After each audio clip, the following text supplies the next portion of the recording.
사건 시작합니다. 벤츠는 왜 듣보잡 배터리를 썼을까요? 오늘 유종훈 기자와 함께 이야기 나눠보겠습니다. 단독 보도하셨더라고요. 네, 오랜만에 단독 한번 했습니다. 네, 지금 최근에 굉장히 많은 매체들과 유튜버들이 이 사건을 다루고 있죠. 인천 벤츠 전기차 화재 사건. 네. 이게 건물에까지 영향을 미쳤다는 것 때문에 굉장히 큰 충격을 좀 줬었는데, 알고 보니 그 벤츠 EQE에 들어가 있던 배터리가 중국의 한 10위권에도 지금은 못 미치는 것 같은 맞습니다. 그런 배터리를 사용하고 있었다는 사실을 유종훈 기자가 단독 보도를 했습니다. 근데 이번에 인천에서 불났던 차가 얼마 전에 그 탔던 차 아니에요?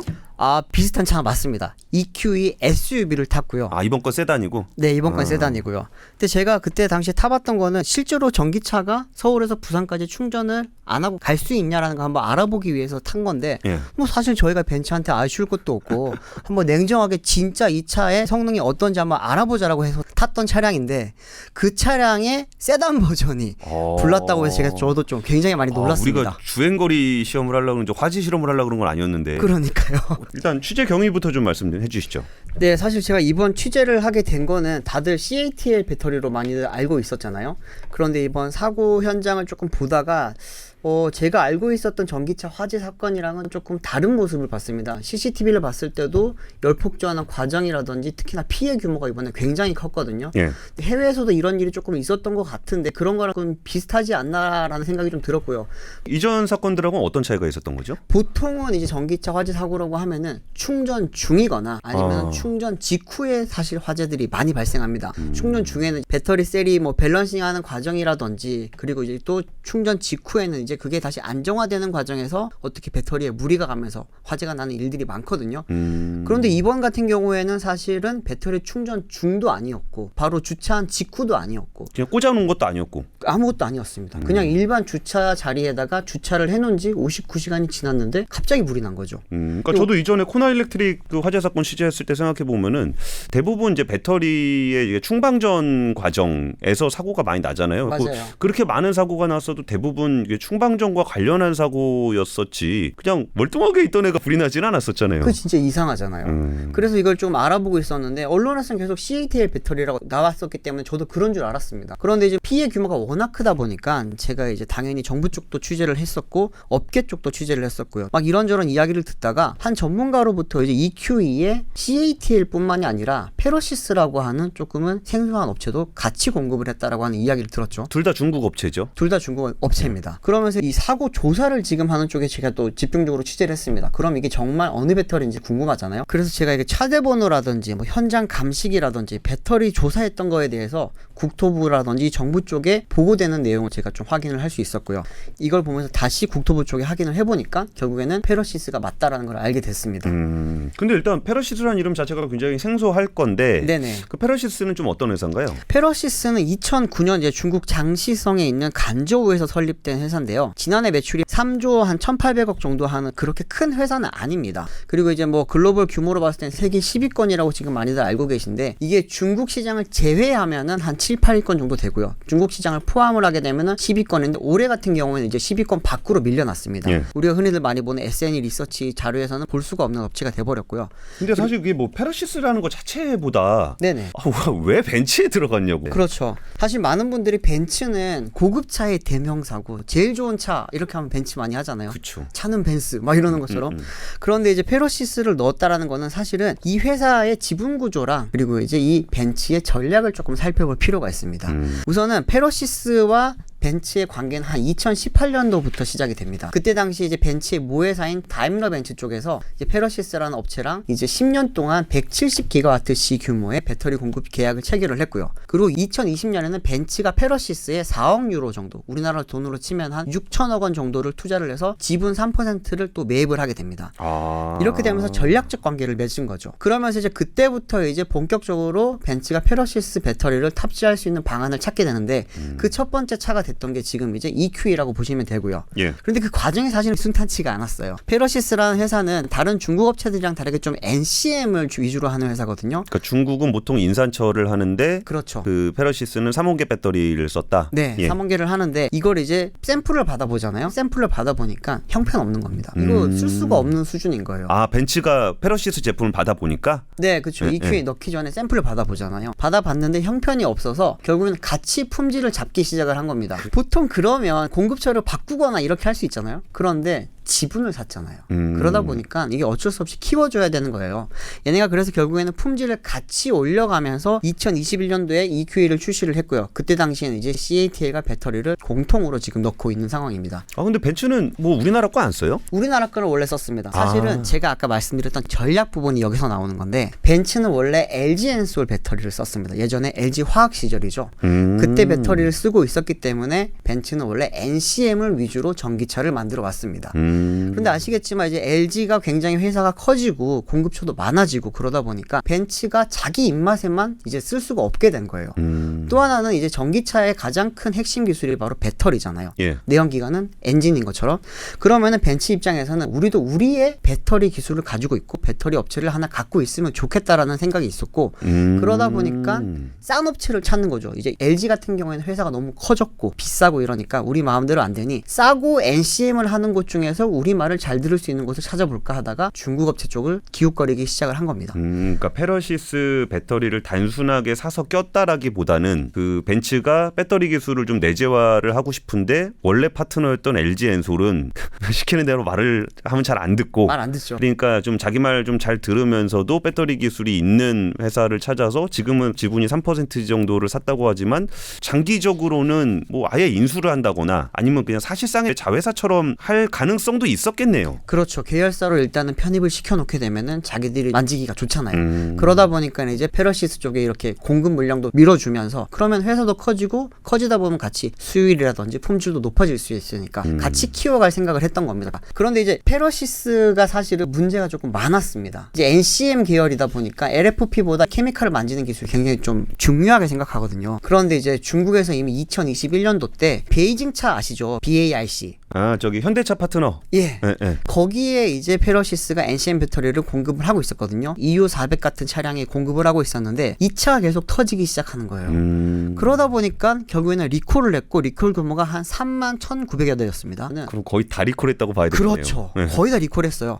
근데 그러다 보니까 당시에 비용이 한 5천만 위안 정도 들었고요. 이거는 배터리 싹 다 갈아준 겁니다. 하나로 치면 한 90억 원 정도 들었는데 예. 이거를 전부 다 페러시스가 부담을 했어요. 아. 이렇게 지금 근데 배터리 품질 문제가 한두 번 나타나는 게 아니다 보니까 이게 결국에는 경영상에도 좀 영향을 미치게 됐고 작년 12월 달에는 결국에는 이 회사가 광저우의 국영회사인 광저우 공공관리그룹의 경영권이 넘어간 상태입니다. 아, 근데 사실 제가 벤츠였으면 여기가 좀 괜찮아. 그래서 좀 잘 키우려고 그래. 그러면 내가 증자했을 것 같아요. 아, 그렇겠죠. 증자해서 할 수 있었을 건데 그렇게 안 하고 광저우 국영회사가 나섰다는 거는 이거는 민간에서 소화가 안 된다는 얘기라고 봐야 될 것 같은데요. 맞아요. 예. 근데 이제 벤츠가 아직까지 내재할 꿈을 버리진 않고 있거든요. 그러다 보니까 다른 업체들도 지금 많이 찾아 나서고 있는데 그 중에 하나가 또 엠비전이라고 하는 회사가 있습니다. 엠비전, ASC. 네, 아시죠? 예전에 닛산의 배터리 계열사였던 그 ASC가 중국 업체에 넘어갔잖아요. 예. 그 회사가 이제 엠비전인데 이 회사랑 벤츠가 파트너십을 맺고 또 여기에서 또 배터리를 공급받아서 EQE SUV에도 지금 장착을 하고 있습니다. 근데 뭐 결국 엠비전도 뭐 중국 회사. 그렇죠. 아, 이게 아무래도 한국 회사들하고 파트너십을 하려고 하면은 네.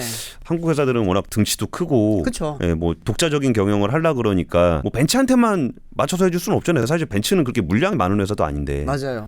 사실 예전에 그 공급처였던 LG 에너지 솔루션 같은 경우에는 중국을 제외하면 글로벌 1등, 2등을 다투는 회사니까 그렇죠. 공급사가 그렇게 많으니까 이제 벤츠 너희만을 위한 배터리는 우리가 만들어줄 수는 없고 우리가 가지고 있는 이 중에서 너희들이 괜찮은 걸 선택해 가라 이런 상황이었거든요. 예. 그런데 벤츠는 우리 차에 맞는 배터리만 공급하는 업체를 찾았고 그러다 보니까 이제 엠비전이라든지 페러시스라든지 이런 회사를 찾아 나선 게 된 거라고 볼 수 있습니다. 벤츠가 배터리 내재화의 꿈을 꿨고 그걸 이제 실현하는 과정에서 중국 배터리 업체들과 많이 접촉을 했던 거라고 보실 수 있는 거죠. 와, 근데 이게 소비자 입장에서는 좀 속상할 수도 있을 것 같은 게 이게 벤츠 벤츠의 좋은 점은 그 로고잖아요. 아, 그렇죠. 삼각별. 네, 물론 벤츠가 차가 좋기도 좋지만 네. 사실 그랬을 때 그런 값을 내고서 그 브랜드 차를 산다라는 거는 굉장히 그 성능에 대해서는 기본 깔고 가는 게 있는 건데 맞습니다. 여기에 어떤 회사의 전략적인 측면이 있었다고는 하지만 기본적으로 이게 검증이 완벽하게 되지 않은 그런 제품을 탑재했다라는 게 그 벤츠 유저들한테는 굉장히 큰 실망이 됐을 것 같아요. 맞아요. 아까도 잠깐 말씀드렸지만 셀 품질이 안 좋았다고 했잖아요. 이게 결국에는 내재되어 있던 문제점이거든요. 그 리스크가 터지기 시작한 건데 이게 또 작년에 미국에서도 한번 일이 있었어요. 아, 미국에서 작년에 이제 플로리다 주에 있는 주택 차고지에 한 22시간 동안 주차되어 있던 EQE 350 차량이 갑자기 화재가 난 겁니다. 이번 인천 사건이랑 굉장히 비슷했는데 이게 차량이 전소하면서 차고랑 집도 다 파손이 됐고 예. 이로 인해서 이제 미국에서는 EQE에 대한 그리고 이 배터리 시스템에 대한 리콜을 실시를 했습니다. 아 그때도 충전 중이 아닌 상황에서 그냥 네. 불이 났었던 거예요? 그렇습니다. 오. 그냥 차고지에 아무것도 없이 그냥 주차만 해놨을 뿐인데 불이 난 거예요. 그러다 보니까 이제 이게 문제점이 있다라고 그때 보고가 많이 됐고요. 5월 달에 이 리콜이 있었는데 이 사고는 7월 달에 발생을 했고 이후에도 계속해서 지금 미국에서는 리콜 보고서가 올라오고 있는 상황입니다. 국내에서도 이 차량들에 대한 리콜이 진행을 하고 있습니다. 작년 12월 달에 이미 EQE 350 플러스 차량에 대해서 한 차례 리콜이 있었고요. 아, 올해 7월 달에도 지금 이 EQE, EQS 차량들에 대해서도 배터리 시스템에 대한 리콜이 있었습니다. EQS면 대형인데 맞습니다. 거기에도 페러시스 배터리가 들어가요? 거기에는 CATL이 들어갑니다. 아, 둘 다 중국산. 네, 그렇습니다. 이거는 어떻게 보면은 지금 이제 배터리 전체 시스템 그리고 우리가 BMS라고 알고 계시는 배터리 관리 시스템 있죠. 예. 이거 전반적으로 문제가 있다고 지금 보고 있는 거고요. 미국에서도 배터리랑 BMS에 대해서 같이 지금 리콜을 했기 때문에 국내에서도 동일한 지금 리콜을 진행을 하고 있는 상태입니다.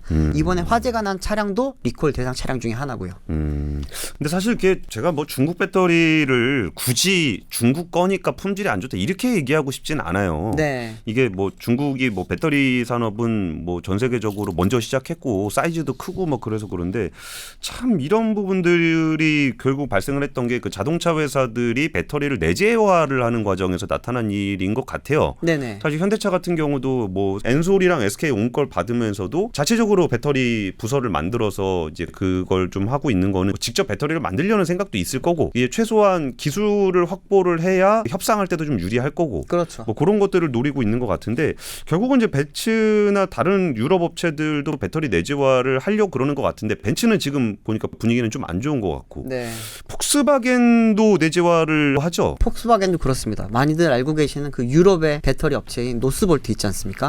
노스볼트. 네. 그냥 유럽의 배터리 회사죠. 그렇죠. 그러니까 유럽에 있는 각국 정부가 거기다 돈 다 집어넣고 그러니까 유럽 지역의 배터리 내재화를 위해서 몰빵을 하고 있는 회사가 노스볼트. 맞습니다. 그리고서 자동차 회사 중에는 폭스바겐이 아예 그냥 지분을 사서 가지고 있는 그 유럽을 대표하는 이라고 하기엔 아직까지 만든 배터리는 없지만 네, 유럽의 유일한이라고 할 수 있는. 그러니까 유럽이 대표하고자 하는 네. 회사죠. 맞습니다. 지금 노스볼트 같은 경우에는 2016년도에 설립된 회사인데 폭스바겐이 2019년도에 한 지분 20%를 인수를 하면서 최대 주주로 올라가 있습니다. 사실상 자회사죠. 그렇습니다. 예. 그러다 보니까 이제 폭스바겐 같은 경우에는 노스볼트를 활용을 해서 우리도 그런 배터리 내재화를 해서 좀 독립적으로 가보겠다라고 이야기를 하고 있고 또 하나는 2021년도에 그때 이제 파워데이를 한번 했습니다. 아 맞아요. 예. 파워데이 때 이제 폭스바겐이 이제 그때 당시에 노스볼트에 완전히 밀어주는 전략을 많이 발표를 했어요. 사실 통합형 배터리 셀을 노스볼트랑 함께 만들겠다는 이야기였거든요. 어떤 거였냐면은 당시에 이제 노스볼트가 각형 배터리를 많이 만들고 있었는데 폭스바겐은 그러면 우리 전체 배터리는 80%는 각형으로 가고 예. 이거는 노스볼트로부터 공급을 받겠다. 나머지 20% 정도만 파우치형으로 가는데 이거는 LG나 삼성이나 이런 다른 기업으로부터 받겠다라고 했던 거죠. 그때 뭐 기억나요. 그래가지고 그때 엔솔하고 SK 이노하고 주가 엄청 빠졌었잖아요. 그렇죠. 완전 예. 박살 났었죠 그때. 그때 당시에 SDI 쪽에서는 되게 크게 좀 충격을 받았던 게 파우치는 엔솔한테 받고 있었지만 각형은 CATL이랑 삼성 SDI가 공급을 하고 있었거든요. 아. 그렇기 때문에 이거는 CATL도 그렇고 삼성 SDI도 그렇고 너희들 해외 업체들 말고 우리 자체적으로 노스볼트한테 받으면서 배터리를 독립하겠다라고 하는 그런 선언과도 같은 일이었습니다. 사실 폭스바겐만 여기에 지금 지분을 넣은 게 아니에요. 알게 모르게 볼보라든지 BMW라든지 이런 회사들도 지금 다 발을 걸치고 있는 상황이거든요. 그런데 이제 폭스바겐 같은 경우에는 좀 추가 투자도 많이 들어갔고 전환사채도 지금 매입한 상태고 많이 지금 발을 발을 넣다 보니까 쉽게 발을 빼지는 못하고 있습니다. 예. 그러다 보니까 전략 자체를 좀 노스볼트 중심으로 가고 있었는데 말씀하셨지만 노스볼트가 아직까지도 대량 양산이 불가능한 상황입니다.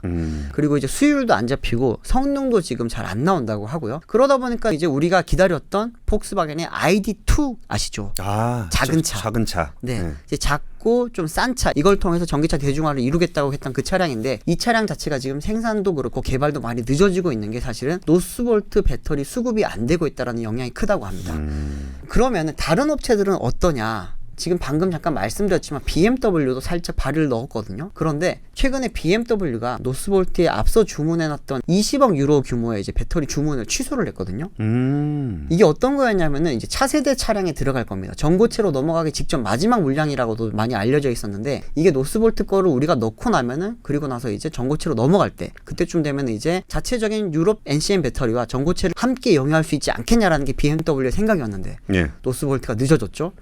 그러다 보니까 결국에는 취소를 하고 이 물량을 지금 국내 배터리 업체들에게 많이 기웃거리고 있다고 합니다. 뭘 국내야? 삼성 네, SDI지 뭐. 네, 삼성 SDI가 아무래도 수혜를 많이 입을 걸로 지금 알려져 있는 상황이고요. 또 이렇게 되면서 지금 BMW 말고도 또 이제 피해를 받을 걸로 우려가 되는 회사가 볼보입니다. 볼보 같은 경우에는 왜 그러냐면 이게 노스볼트가 사실은 스웨덴에 처음에 설립된 회사거든요.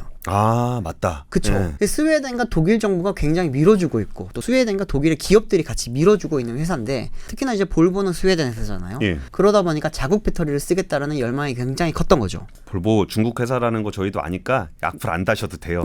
그렇죠. 그런데 이제 노스볼트가 이렇게 늦어지면서 결국에는 지금 볼보도 중국 배터리를 장착하기 시작하고 있습니다. 기존에는 볼보는 LG 엔솔 배터리 많이 썼죠. 예. 근데 그러다가 이제 점점 CATL 배터리 비중을 많이 늘리고 있었고요. 최근에는 이제 EX30이라고 하는 신차를 한번 내놨었는데 이 차 같은 경우에는 스탠다드 레인지 거리가 조금 짧은 모델 같은 경우에는 CATL에 LFP 배터리를 넣기로 했고요. 예. 이제 롱레인지 모델에는 이제 LG 에너지 솔루션에 NCM 배터리를 넣기로 했습니다. 그런데 작년에 볼보가 국내 출시를 위한 그 공개 행사에서 조금 이상한 이야기를 한번 했어요. 어떤 이야기였냐면은 우린 당연히 LG 배터리가 들어갔을 거라고 생각을 하고 질문을 던졌는데 사실은 이 차량에는 지리 자동차와 공동 개발한 배터리가 들어갔다라고 이야기를 했습니다. 지리 자동차와 공동 개발한 배터리가 어떤 건가 싶어서 제가 좀 찾아봤습니다. 지리. 네, 지리는 사실 지금 볼보의 모회사예요. 그렇죠. 최대 주주고 그러다 보니까 이제 플랫폼도 같이 활용을 하고 있는데 배터리도 그럼 지리 걸 쓴다?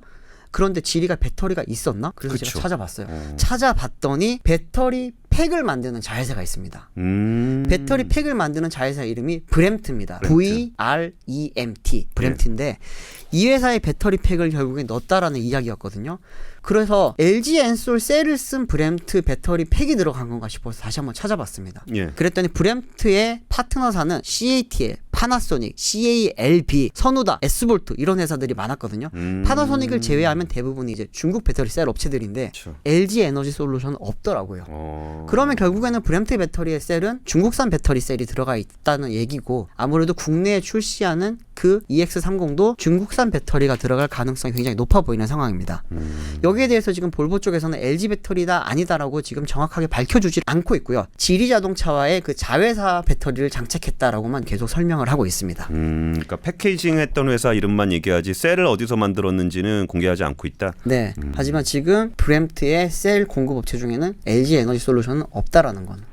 근데 이게 참 답답한 부분이긴 한데 네. 뭐 예를 들어서 내가 삼성 핸드폰을 샀어. 네. 근데 그 중에는 그 반도체가 제일 중요하잖아요. 그렇죠. 그럼 SoC 반도체 할 때 이게 퀄컴께 들어간 건지 아니면 엑시노스가 들어간 건지 뭐 이런 거 정도는 알아야 되잖아요. 맞습니다. 그러면 이게 자동차에서는 배터리가 되게 중요한데 어느 배터리를 썼는지를 안 알려준단 말이에요. 네네. 그러니까 실제로 내가 샀는데도 안 알려주잖아요. 네. 그러다 보니까 이게 내 배터리가 뭔지 좀 알려줘야 되는 거 아니냐라는 이야기가 좀 있는데 이런 이야기들은 어떻게 진행되고 있나요? 실제로 지금 정부가 내년부터는 전기차 배터리 안정성 인증제를 도입할 예정입니다. 근데 사실 여기에는 어떤 배터리가 들어갔는지 뿐만이 아니라 이제 운행부터 폐차까지 나타나는 배터리 이력 자체를 나타내는 건데 이거의 주요 핵심은 배터리 실명보다는 배터리가 어떻게 운영이 되고 나중에 이제 폐배터리가 어느 정도로 재사용이 될 거냐를 위한 그런 제도거든요. 그런데 이번에 벤츠 전기차 화재가 발생을 하면서 이제 배터리 안정성 인증제 자체의 실명 부분도 쉽게 말하면 어느 제조사, 어느 나라에서 만든 배터리냐까지 지금 다 포함을 시켜서 이 부분도 공개를 해야 된다라는 목소리가 커지고 있고요. 또 전문가들도 배터리 실명제라는 걸 한번 도입을 해보는 게 좋지 않겠냐. 지금 결국에는 전기차를 사는 소비자들은 이 차도 보지만 이 차에 탑재되어 있는 가장 핵심 부품 배터리에 대해서도 굉장히 요즘 중요하게 생각하거든요. 많은 사람들이 어떤 전기차를 살 때 이게 LG 배터리가 들어갔어요, 뭐 CATL이 들어갔어요, 삼성이 들어갔어요, 다들 물어보는 상황이란 말이에요. 그러면은 이 부분은 아예 좀 공개를 해서 소비자들이 알 권리도 좀 충족을 시켜주고 선택권도 조금 보장을 해줘야 되는 게 이제는 맞지 않겠냐라고 하는 게 전문가들 사이에서 나오고 있는 이야기입니다. 사실 이렇게 배터리의 안정성 관련해서는 소비자들이 신경 쓸 게 아니라 자동차를 만드는 회사가 자기네들이 검증을 해서 배터리를 넣어야 되는 거니까 여기에 어느 배터리가 들어가든 자동차 회사가 책임을 지는 게 원칙적으로 맞죠. 맞습니다. 네. 근데 그럼에도 불구하고 이런 화재 사건이 나타났을 때 결국은 배터리 문제로 귀결이 되고 네. 그러다 보니까 이제 배터리 뭐 들어갔는지를 궁금해할 수밖에 없는 것도 결국은 OEM들이 만들어낸 그렇게 된 거라서 참 지금 상황에서는 뭐 내가 샀는데 안 알려주면 어떡하라는 거야 이거를. 그렇죠. 나는 벤츠를 샀는데 중국 배터리를 샀어? 이렇게 되면 소비자 입장에서는 사실은 배신감을 느낄 수 있죠. 그렇기 때문에 사기 전에 아예 어떤 배터리가 장착된 전기차인지를 알고 사게 해주는 것도 필요한 그런 제도인 거긴 합니다. 알겠습니다. 결국은 이제 이번에 그 인천 벤츠 전기차 화재 사건의 분위기가 예전에는 사고의 원인도 중요했겠지만 이게 어느 회사가 만든 건지에 대한 실명제 논란까지 좀 이어지는 과정이었습니다. 유정 기자, 뭐 이거 취재하면서 느꼈던 그 후일담 같은 거 한 말씀 좀 해주시죠. 제가 봤을 때는 이제 이 배터리 자체에 대한 중요성도 커지고 있지만 이제 완성차 업체와 배터리사 간의 관계도 굉장히 중요해질 것 같고요. 또 하나는 아까도 말씀드렸지만 이제 그 전기차 업체들이 배터리 내재화를 지금 많이 시도를 했는데 그게 잘 안 되고 있는 분위기잖아요. 이렇게 되면 결국에는 배터리를 기존에 잘 만들던 회사들한테 다시 한번 기회가 올 수 있겠다라는 지금 생각이 많이 들었습니다. 실제로 아까 방금 말씀드렸지만 BMW 같은 경우에는 사실상 노스볼트 배터리를 사용할 수 없게 되는 상황이 되니까 삼성 SDI라든지 다른 국내 업체들에게 지금 SOS를 치고 있는 상황이고요. 또 예전에도 사실 폭스바겐이 다른 셀 업체에 문제가 생겼을 때 우리나라 국내 업체들이 공급하기로 계약을 했던 물량이 아니지만 공급했던 전례도 있습니다. 그렇기 때문에 이런 부분들을 봤을 때 앞으로 이제 뭐 폭스바겐 또 미국에 있는 GM이라든지 포드라든지 이런 회사들도 이제는 결국에 전기차로 갈 때 중국 배터리로 가는 업체도 있을 겁니다. 하지만 그들이 만들어가는 자동차의 컨셉과 성능이라든지 이런 거에 우리나라 배터리가 더 맞는 경우에는 이제는 유럽 말고 우리나라 배터리를 많이 사게 될 거고요. 이렇게 되면 국내 업체들도 조금은 새로운 기회가 생기지 않을까 싶고요. 또 하나는 이제 중국 배터리와의 가격 경쟁 이야기가 계속 나오고 있는데 이 부분도 지금 이제 어느 정도 마무리가 되어 갈 수 있다고 봅니다. 지금 그걸 위해서 국내 배터리 업체들이 R&D 비용을 굉장히 많이 투입을 했거든요. 여기 이제 중심적으로 개발이 되고 있는 게 미드니켈 배터리 그리고 이제 LFP 배터리인데 특히나 이제 국내 업체들이 사실은 3원계 배터리 케미칼을 굉장히 잘 만집니다. 그렇기 때문에 미드니켈 같은 경우는 예전처럼 622이라고 하는 이제 코발트 함량이 좀 높았던 배터리가 아니라 코발트 함량을 굉장히 많이 낮추면서도 그 이제 배터리의 에너지 밀도를 굉장히 많이 보존할 수 있는 그런 배터리 기술이 많이 높아졌기 때문에 그런 부분에서 조금은 기술력을 가져갈 수 있지 않겠냐. 사실은 코발트가 비싸거든요. 그렇죠. 코발트 함유량을 낮추게 되면 배터리 원가도 낮출 수 있기 때문에 가격 경쟁도 좀 좋아질 수 있을 거고 사실 NCM의 강점은 긴 거리라든지 아니면은 폭발적인 출력을 낼 때 좋다는 건 모두가 알고 있기 때문에 안정성만 답보가 된다면 당연히 NCM을 많이 쓸 거고요. 그러면 국내 배터리 업체들이 아무래도 이제 중국이라든지 다른 배터리 업체들보다는 조금 더 유리한 고지에 설 수 있지 않을까 싶습니다. 예, 알겠습니다. 저도 그냥 한 말씀 좀 드리면은 저는 이 과정들을 봤을 때 이게 전기차 시장은 아직 누가 최강자, 그러니까 전기차 배터리 이런 걸 따라서 누가 최강자다라는 거를 확고하게 공고화돼 있지는 않은 것 같아요. 네. 그러다 보니까 자동차 회사들도 배터리 회사들한테 주도권을 뺏기지 않기 위해서 뭐 새로운 배터리 회사들의 기술을 뭐 내재화를 시킨다든지 뭐 그래갖고 좀 새로운 신인을 발굴해가지고 자기네한테 좀 싸게 공급받을 수 있게 한다든지 뭐 이런 노력들을 하는 것 같습니다. 네. 그러다 보니까 실질적인 실력이 있는 회사들도 바로 이렇게 장악력을 갖지 못하고 결국은 좀 기다려야 되는 타이밍이 아닌가 싶어요. 근데 사실 노스볼트가 유럽의 1위 회사라고 말씀을 드렸던 부분들은 제품도 없는데 네. 그 전에 뭐 브리티시 볼트라든지 이태리 볼트라든지 이게 되게 많았거든요. 맞습니다. 그게 다 없어지고 이제 노스볼트 하나 됐는데 거기도 어떻게 싼 장비 좀 써보려고 중국 장비 썼다가 다 걷어내고 한국 장비로 다 바꾸고 뭐 이런 과정들이 좀 있었잖아요. 그렇죠, 그렇죠. 그럼 어쩌면 이런 과정들이 좀 그 배터리 캐즘 네. 을 거치면서 우후죽순으로 생겨났던 게 좀 실력은 떨어지는 회사들이 싼 값에 그냥 납품하는, 그러니까 그런 것 때문에 제값을 못 받고 있는 건데, 그런 회사들로 인해서 그런 사고가 발생을 하고 결국은 한번 그런 회사들이 구조조정이 되고 진짜 실력 있는 회사들을 중심으로 재편되는 그런 과정의 일부로도 볼 수 있지 않을까 싶은 생각이 좀 들었습니다. 오늘 벤츠 전기차 알고 보니 중국 페러시스 배터리를 썼더라. 이것이 가지고 있는 다양한 의미를 살펴봤습니다. 권이었습니다.